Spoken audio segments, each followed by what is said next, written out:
Happy Friday, ladies and gents. We're ready to rock and roll this joint. Accelerating your business. How's that going to happen? Let's find out. Good. Shut up and sit down. The Business Bros Podcast was created for you.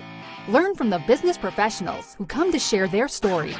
Find out what's working in business, on social media, what's hot and what's not, straight from the mouths of successful entrepreneurs out there doing the real work. And now, welcome to another episode of Business. We got the fire going on. Yeah. In San Diego. Ham, take it away. A heat wave in San Diego. We're bringing the fire right here. All right, all you business pros. Before we jump into the show, just a quick reminder to please subscribe on whichever platform it is that you're listening to us on today. Give us a like, give us a follow, subscribe, and drop a review, and help other like-minded business owners find value from our awesome guests while we rise up in the podcast rankings. And if you want to be a guest on the show, I missed that last part, we will really appreciate it. And if you want to be a guest on the show, we'd love to have you on and learn from you as well. Go to www.businessbros.biz/podcast guest. Schedule your time slot. Don't forget to follow us on all our social media at Business Bros Pod. Ladies and gentlemen, we are so excited and so honored to bring another incredible guest on the Business Bros Pod. Our guest today is the preeminent advisor to CEOs who want to safeguard their businesses and their lives from unpredictability, establishing strategic partnerships that empower them to never again worry about growth. Having worked with over 1,500 CEOs across 33 countries, our guest is an expert in helping businesses expand internationally. As a world-renowned speaker and philanthropist, our guest's goal is to help over 800,000 kids in Latin America become entrepreneurs using local businesses in the next 3 years. Local resources in the next 3 years. We can't be more thrilled to hear some incredible stories from this well-traveled thought leader and humanitarian. Joining us today out of the great state of Texas, the CEO Confidant from Divine Human Ventures and Wisdom for Kids. Welcome to the show, Angel Ribo.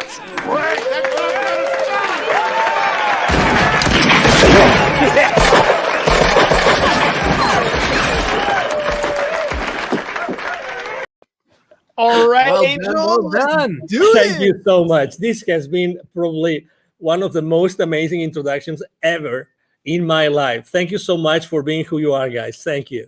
Oh, well, what can I say? James prides himself on the intros. They're probably Fun. Yeah, they're fun. They're you know what? Everybody has a strength and everybody has a weakness. I would suck at writing your intro, but James over here, he's got fire when it comes to writing those intros. I tell you, I mean, I've been introduced a few times, and he's used actually completely different words. He's a master. He's a super eloquent guy. I can tell you that. Thank you so much. My heart. You are making my head really? roll. Yeah, you're a cunning linguist, Ham. You're a cunning linguist. All right. So speaking of talents, right? Speaking of strengths, speaking of weaknesses, look, anytime anybody's going to start a business, we all start off thinking, I know what it takes. I'm going to make this thing grow. I'm going to me, I. But ultimately, you need a team to make things happen. So Angel, tell me a little bit about what it takes to grow a business and what is it that you do exactly? Exactly. So basically, in a nutshell, what I do is I help both corporate CEOs and established entrepreneurs to bridge the gap globally for expansion and exposure. It means that I help them take their businesses internationally. Okay. And what it takes for someone to accelerate the growth of their businesses by going internationally, the first thing that it takes is the willingness to do it, but the resources. The resources. I've seen many times people wanting to go internationally, fully internationally, and they have not made their homework. They have not really taken into consideration what it takes to go internationally. Very often it happens to us entrepreneurs that if we have an offer online, we think, okay, so if we are super successful in the US, then going south of the border, we just translate our materials, our courses, whatever that is, and we're going to be successful. I hate to say no. No, there's many more things involved in going internationally, and you have to do your homework. And there's financial implications on the decision of going international. So you have to consider those implications. Let's hover here for a second, because we live in an age where the World Wide Web has literally shrunk the planet. We can have international quote unquote business going on from the living room or your basement or wherever you're talking about. So let's hone in on that. What do you mean when you're talking about growing internationally? Yes, so that's true. You can run your business from your home, and you have the worldwide, web, and you can go everywhere. But every single potential client in every single country, geography, culture thinks differently. You have to acknowledge that, and you have to really know what is going to drive a potential sale from another country. Okay, so being reactive, we might have clients from other geographies, but the reality is that talking to someone, let's say south of the border or north of the border, talking about the US, right? It's different. And you have to be, if you really want to be strategic and you really want to be successful, you have to do it differently. You have to think about it. Okay, so you can run your business from your home and you have the World Wide Web open, but there are things that you have to take into consideration from the point of view of the client. You have to talk to the client differently on every culture. Remember, we are separated, even sometimes even trying to go, let's say I have a business in Texas and I really want to be successful in taking my business to another state. That there are cultural differences, right? That huge. Someone in Utah is different from someone in Texas, right? And everybody knows that. So if you really want to be successful, does it make sense to consider the differences between selling in Utah and selling in Texas? Of course it does. And you spoke about in the introduction, you actually mentioned something, which is, are you partnering with the right people? Probably if you want to go international, or even, as I said before, to another state, what about partnering up with someone who's already there, who's already aware of those differences, that can help you be more effective in conducting business in that area? And this is very often a blind spot that people forget. So, okay, it's easy to run your business from your home, but be mindful, be aware of the differences. What kind of differences should we be looking for when we're first starting out? Because there are so many. Like you said, there's cultural differences, there's currency differences, there's tax treatments. There's all kinds of things that we can think about when we're talking about those differences. But what are some of the first things that we should kind of pay attention to? So that's why go step by step. Going internationally right out of the gate, I don't think is the right thing to do, unless you only go internationally to a specific area because you know that there's a need for that there, and you know that the people there are going to buy from you.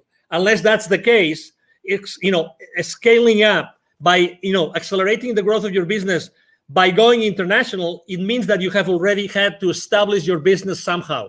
That's very important. Okay, so initially, I don't recommend anybody doing that unless, again, that's going to be your number one strategy. So if that's your number one strategy, you have to really know what these people want.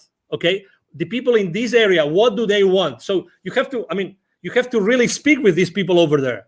Sometimes we tend to think, oh, it's extremely difficult. No, it's very easy. Reach out. There's social media again, and you can go in social media and you can start talking to people who live in that area. It's really simple. There's something in the entrepreneurial world, in the startup world, there's something called a minimum viable product. You've probably heard this thousands of times, right? Mm-hmm. So when you start your business, you probably have a minimum viable product or service that you want to offer to your audience, right? So the first thing you have to do is, if you want to go international, start talking to your audience about what you want to do. And I start asking them, hey, if I was to launch this product, sell it there, or this service, would you be willing to buy from me? And what would be the kind of service or product that you would buy from me, in that particular, area of expertise that I have? So that's the first thing. Talk to your market early on your business strategy. And sometimes, and I think that's probably, we are all to blame, for this, which is we try to be perfectionists. We try to be like, we have all the responses, all the answers before we do anything else. There's one business mantra. There's one mantra I use with every single one of my clients. I've been using for the last 5 years since I started my own business, which is take imperfect action now. Take imperfect action now. Hey, Don't worry about anything else. You only need yourself, and you need to start reaching out to the people in the market, in the place where you want to start selling your products or your services. That's it. Start talking to them and start making mistakes. Start making mistakes. There's no such thing as the perfect sales pitch, the perfect service, the perfect product. There's only the thing that you reach out to the potential buyers and you know what they think, and keep on making, keep on perfecting your pitch, keep on perfecting your product and your service. Really, that's the first step. Take imperfect action now. I love that. I love that because it's absolutely true. I talk about that all the time about taking action, and you have a choice. You can do it or you cannot do it. And I think the people who sit back and try to wait till it's 100% perfect are the ones who struggle. I forgot what book I read it in, but they were talking about, I think it was Mentor to Millions. And what they were saying was most successful people wait until they have about a 70% of a plan, right? After that, they put it into action because there's nothing else you can predict. At that point, you have something that's viable that'll take you in the direction that you want to go. Will it get you to the destination? Probably not. But you're moving forward and you're not stagnant and stuck in one particular situation or at worst, not taking any action, right? When I remember reading or learning about Disney, and they were opening up in China, I think it was China or Japan, I'm not sure exactly, but they were out there in the East. And when they went out there, they opened up operations right away, just like they had done in Florida, just like they had done in Disney. And they didn't take into consideration some of the cultural differences and had to restructure some things. So, acting on a plan is first and foremost. When you're talking to CEOs or different people who are ready to take that next scale, right? What's some of the fears that they have or some of those hesitations that prevent them from taking action? Well, it's always uncertainty. When you're stepping into, uncharted territories, everybody is, okay, is that going to work? How long is that going to take? There's always uncertainty. But again, there's uncertainty in everything that we do in life. So, and we still take action. So the first thing is uncertainty. And they need to know they always ask me, what are the chances that this kind of service or product is going to be successful? And I would like to share something. And this piece of information, it came from, there's the number one entrepreneurial program as far as college degree goes in the country is from a school in Massachusetts called Babson College, okay? Mm-hmm. They're very well known. You probably heard of them. Consistently, the number one entrepreneurial program, actually not only in the country, but in the world most of the time. Okay, so I was talking to the director of the accelerator, and that was 4 or 5 years ago. And she was telling me, Angel, 5 years before, so 10 years ago, it would take probably a few $100,000s for any technology, any startup to make a difference in the world. I'm talking about 5 years ago. Today, 5 years ago, only $15,000 to $20,000 was the amount of money that some startups had as a seed money to start disrupting the world. The point I'm trying to make is more and more often we see that the amount of money needed to make a difference in the world is lower and lower, is smaller and smaller. So what's the difference? The difference is that today there's so much technology out there that we can scale up any service or any product in the market like fast, like really, really, really fast. So again, going back to the same thing, take imperfect action now. You really don't need so much time or so much money. What you need to do is to make sure that you start proof testing your value proposition, your product or your service in the market as soon as possible. So you can start burning, those early stages, and you can start, perfecting your product and your service. And you realize that, and you eventually see, you see the future with a level of uncertainty which is much higher. Again, to your question, it's uncertainty, but how do we lower the level of uncertainty? It's just by taking action, by start connecting with the market and start exposing our value proposition in the market. You have a ton of energy, and I love that because Thank you. when people come on the show, it's not always as exciting when the other person doesn't have energy, but that Thank you. fuel comes from somewhere, right? Yeah. Why did you get into this particular space? I mean, it sounds like Thank you're you. ready to take on business and scale things at your own rate, and yet you took Thank a you. different approach. Why that approach? Why what you're doing? Why is it what you're doing gives you so much energy? Well, probably because, well, number one, I would say first of all, because of my father, probably because my father is a super positive guy. Extreme. I mean, back in Spain, he's right now 80 years old. He's going to be 81 this year, alive and kicking. He's still working on business. He's always been like that model for me, like always super positive. He's made a lot of he's set up and grown a lot of businesses, both nationally and internationally. He's made a lot of mistakes, but you know what? He was always in that mood, always. And every time he was being asked, he was always, his first statement, he was always, I am so blessed that I have been able to help these hundreds of families, these hundreds of people with the families behind them. And that's the legacy. That's his legacy. So I think that this, flame that I have inside of me is because I really like to share my experience with people. And I was born to do this. I was born to, originally, both my mom and my dad come from very humble origins, really humble origins. Still my family has a ranch in the north of Spain. That's where we come from, the Ribo family, but that doesn't mean that I couldn't do many other things. So I always had this flame inside of me of leaving a legacy, of teaching others. I love teaching. I love training. I love sharing my experiences. That's why I'm so involved with the local community here in Dallas. I'm invited to, the startup weeks, startup weekends. I'm invited to be jury sometimes. I'm very involved with business incubators and accelerators here, just because I like to share. I like to share, and it's a decision. It's a decision. It's my decision if I wake up in the morning and I show up to the world in one way or another, and that's my decision. That's my option. That's who I am. It's a Friday evening, right? I have had so many calls this week. I have talked to so many people. I've had so many face-to-face meetings. But you know what? I am loving this interview, and I could be, and right now, if you told me, hey, Angel, you have to mentor, 20 people in a coaching call within 30 minutes, I'm gonna do it. I'm not gonna lie to the audience. How long ago did you offer me to be on your show? True. It was yesterday evening. So Exactly. less than 24 hours. Less than 24 hours. And I was super excited. I said, yes. You know why? Because I always say, why not? Why not? If there's a single person in your audience right now who can benefit from what I'm saying, oh my God, the day has paid off. The chance has paid off. The possibility that you guys have offered me has paid off.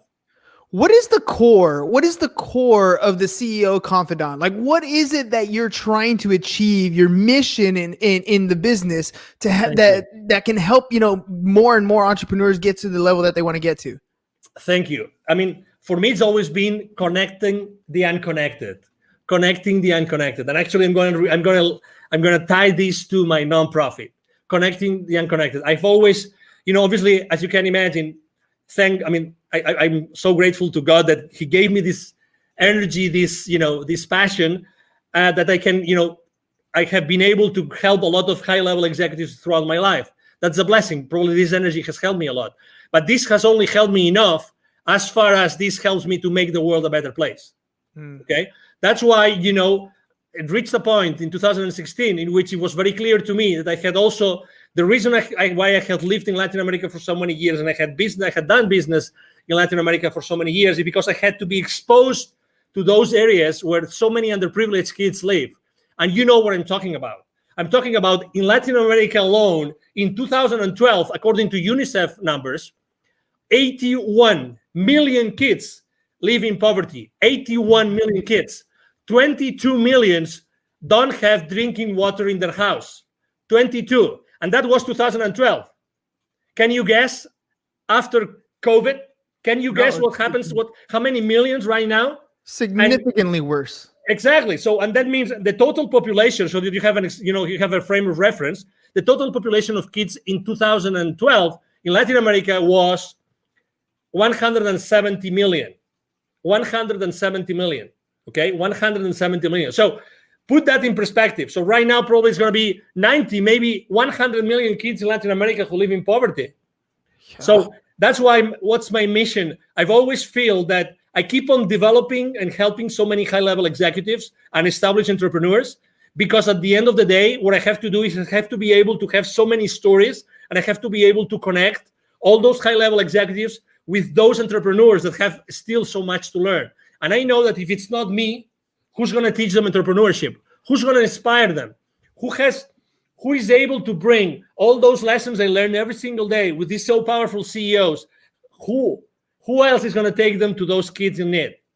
So that was my answer. Yeah, no, that's a beautiful answer, because you're absolutely right. I mean, we look at what we see in poverty just right in front of us, right? When we drive down the freeway, when we're in our local communities.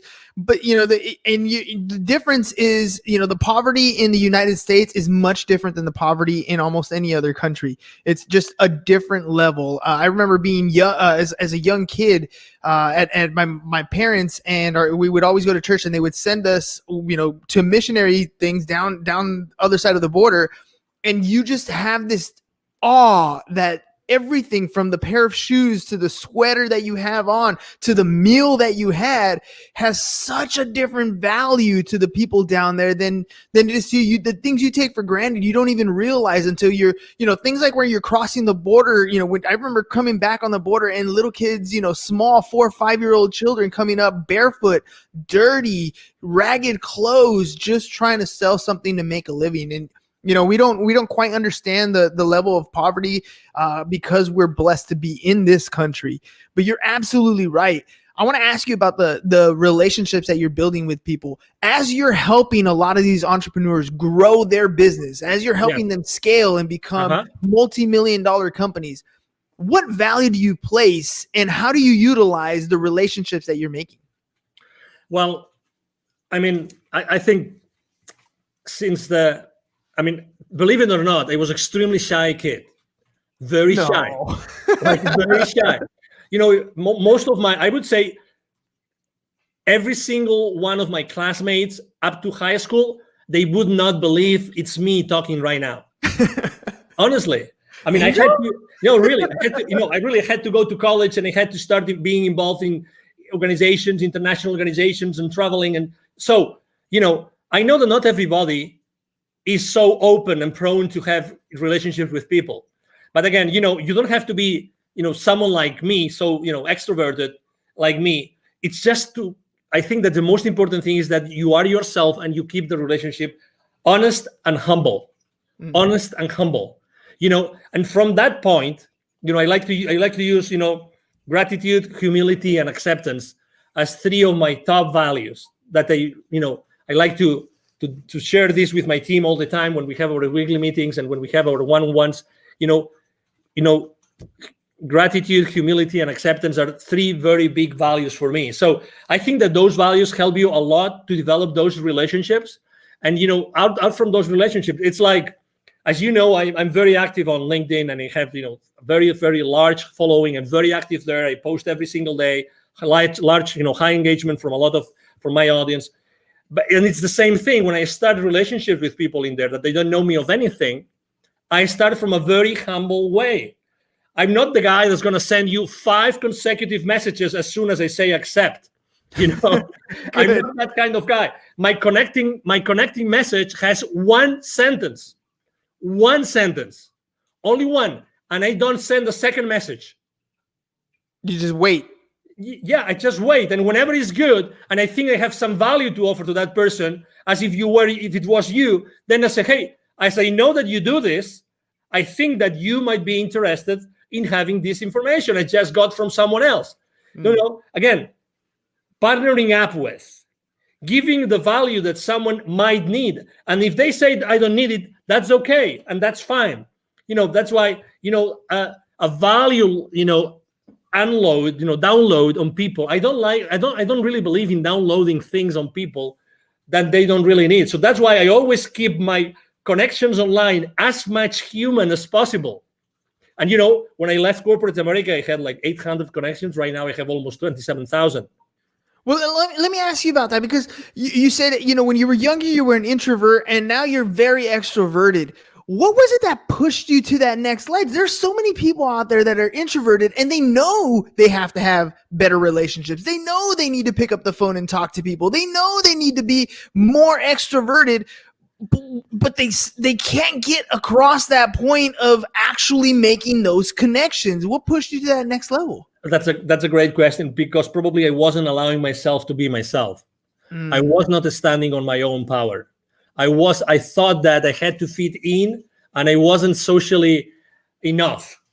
I wasn't enough. No, really. Because I thought that what I was standing up for wasn't enough to be just myself. So I had to be hiding, behind anything else or anybody else, until I realized that, oh my God, what I'm saying makes sense. So it was a gradual process. It wasn't just like, oh, tomorrow I'm going to be extroverted.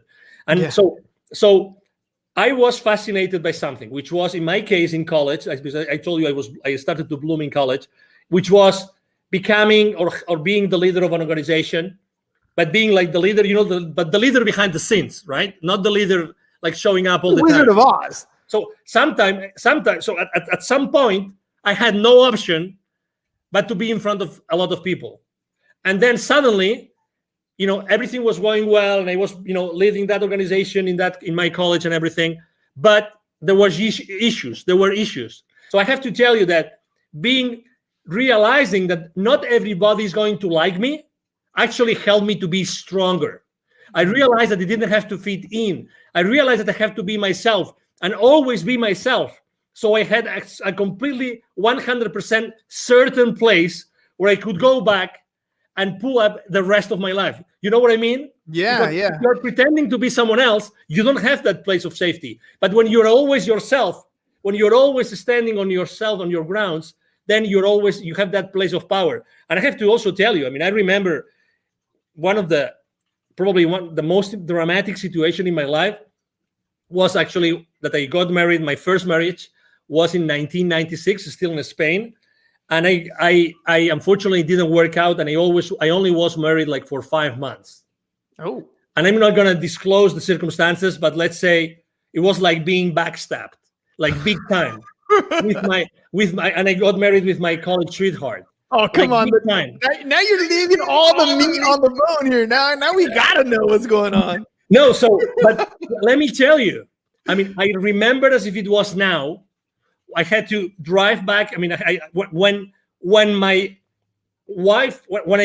found out what my wife was doing, and I confronted her that night, and I will never forget that night, when I confronted her that night, and she told me yes, I remember taking my car the following morning and going and driving to where my parents lived. I remember that both my mom and dad were waiting me, they were living at the 6th floor, they were waiting for me, and I started crying like a baby on my mom's arms, at my mom's arms, saying, can't believe it. I don't know. How can my life collapse? What did I do wrong? I had the car, we had an apartment together. We had all those projects together, the perfect job. We had this beautiful house in the mountains to go to ski. Everything was perfect. But suddenly, boom, so you thought. Boom, and not even 1 year, like 5 months, 6 months.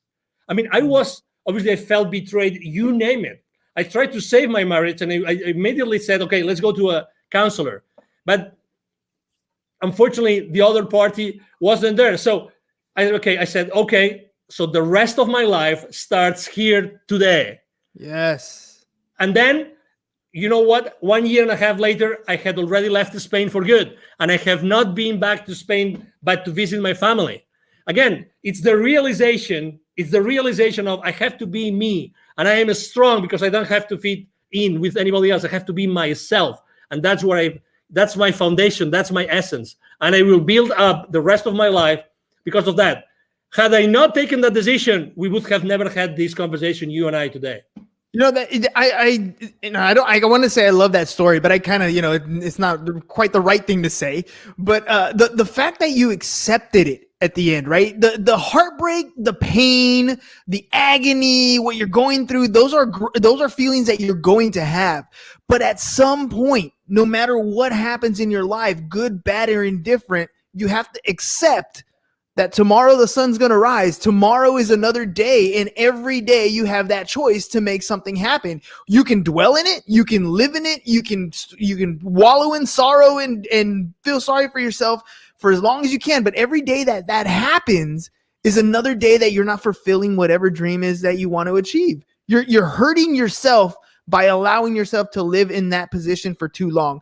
Feel it, hurt it, learn from that mistake. But you need to make a choice and accept that it happened. Totally. Otherwise, you're never going to move forward. I agree. And I have to say, this counselor that, we went together, with my ex-wife at that time, it was the same counselor that said, hey, okay, so she's not coming back. Can you please help me? Can you please help me go through this path? Can you please help me? And I have to tell you, the certainty that this counselor told me, so these are the stages you're going to go through. A, B, C, D, and E. He told me, he explained those to me, and I understood them, and I said, okay, where am I now? And he told me, no, it's a good question. It's a good question. Yeah, of course. So you are here. Okay. Typically, what do you see in your practice? How long is it going to take for me to get to the final, destination of this, of this, whatever it is, right? Of this journey. He said, well, it's up to you. I've seen people here and I've seen people there, and I've seen people that will never recover from a divorce or from a separation. Okay. Mm-hmm. So I kept on going with him. I kept on having, again, I asked for help. God bless. That's something I obviously, in any facet in life, ask for help, look for help. Always. There's always going to be someone that can help you. Always.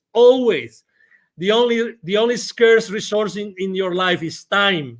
Yes. Get over any situation, any challenge with the help of someone that's been there before. Do that. Don't hesitate. It doesn't matter. Money comes and goes. Do that. And oh my God, after 6 months of my separation, guess what? Guess who came after one of my, I just finished one of my swimming practices. I love swimming. Guess who came to say, I would like to come back together? Who was going to say? I'm not going to say, but you know the story, right? You know the story. And I said, unfortunately not. I don't want this to happen in the future when we already have children. I don't want that for my life. Decision made. Imperfect decision. Don't know what the outcome was going to be, but you weren't going to do it again. No. Oh man, Angel, that's, I love that, the whole idea of time scarcity, right? You only have so much time in your life. And yes, ladies and gents, you're going to feel uncomfortable when you're going to make a decision. You're not going to know the outcome. It's going to be scary. It's going to feel weird, but do it anyways. Do it anyways, because there's only two types of regret that you're going to have when you're older. And one of the biggest ones, the worst ones, is when you're 98 years old and you are incapable and you're out of time to have that regret to worry about. So take the action. You might make a mistake and it's okay. There's always a way to correct, but take that action. Angel, before we head out, let our audience know if they want to work with you, how can they get a hold of you? Absolutely. The first thing is, it's very easy. Send me an email. I have a team behind me. We all work together. We will always respond to you. My email is very easy. My email address is angel@angelribo.com. I'm going to spell it for you. ANGEL@ANGELRIB as in boy O.com. That's the easiest way. If you want to know, what I do, what I stand for, you can go to LinkedIn, Angel Ribo, the CEO Confidant. And you will see me there every single day posting. I post a lot of personal stuff because I think it's important for everybody to know, what I think is important for me. And obviously, I would like to help you. And needless to say, thank you very much, guys, for being so kind with me and allowing me to be today on your show. Hey, man, thank you for coming on last minute. Thank you for sharing, being vulnerable. I honestly believe that some of these stories that we have in our life, some of the worst stories in our life, make the greatest connections with people. So thank you very much for sharing some of your worst times with us. I connected with you. I'm sure there's a lot of our listeners that connected with the same type of story. Thank you. All right, ladies and gents, it is Friday, but we'll be back because Monday's going to come right around the corner. So that's all we got for you guys today. Have a great and safe weekend. Peace. And we're out. Thank you for listening to the Business Bros Podcast. Are you looking to get more clients or to increase your income? Hernan, the business bro, can help you generate referrals through the power of podcasting. And James, the insurance bro with Pipeline Insurance, can help you effectively add insurance to your existing business. If you are ready to create wealth today and generational wealth for tomorrow, email businessbros@csfirst.com to schedule a free consultation or join the Business Bros Network, www.businessbros.biz.